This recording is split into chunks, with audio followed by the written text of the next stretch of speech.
La grande Masha Merrill était au vernissage de l'exposition des œuvres de Luciano d'Alessandro, grand photojournaliste italien dont elle a croisé le chemin il y a 4 décennies. Pourquoi l'actrice française de 82 ans honore-t-elle son travail? Parce qu'elle est au cœur de ces clichés, il l'a photographiée et l'a sublimée, son visage comme son corps nu, des images qu'elle a découvert beaucoup plus tard et qui l'ont fascinée.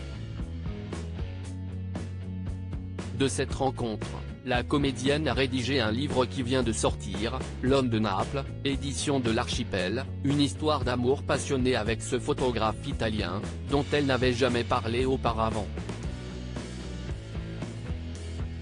Un texte fort et émouvant agrémenté de 50 photos superbes et intimes. Au cours de cet événement, Masha Merrill a pu compter sur la présence de nombreux proches, comme son fils Gianguido Baldi.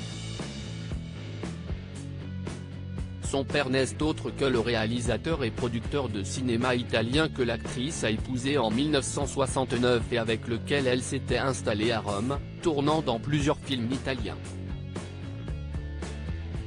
Si elle a divorcé du cinéaste, elle a gardé des liens forts avec son fils né d'une précédente union et l'a adopté légalement, elle qui est devenue stérile après un avortement dans sa jeunesse. Aujourd'hui, les liens sont toujours aussi forts comme le prouvent les images de sa venue au vernissage. Le duo a également posé avec Michel Tarrant, neveu de la comédienne et ambassadeur de France au Tadjikistan. La veuve de Michel Legrand a également pu compter sur la venue des réalisateurs Jean-Paul Rappeneau et Jacques Fanson, de la réalisatrice et scénariste Caroline Huppert, sœur d'Isabelle, la productrice Anne-Dominique Toussaint, du journaliste cinéphile Pierre Murat, la directrice artistique Rosalie Vardademi, le musicien Bertrand Burgala, le chef d'orchestre Michel Tabachnik ainsi que le directeur de sa maison d'édition, Jean-Daniel Belfond. Des photos osées qui lui ont fait repenser sa féminité dans le magazine Gala, l'actrice césarisée de Antoine Hillois s'était épanchée sur ses photographies audacieuses et cette passion avec l'auteur de ces clichés qu'elle a vécu à l'aube de la quarantaine. Je me suis dit que ça n'était pas vulgaire.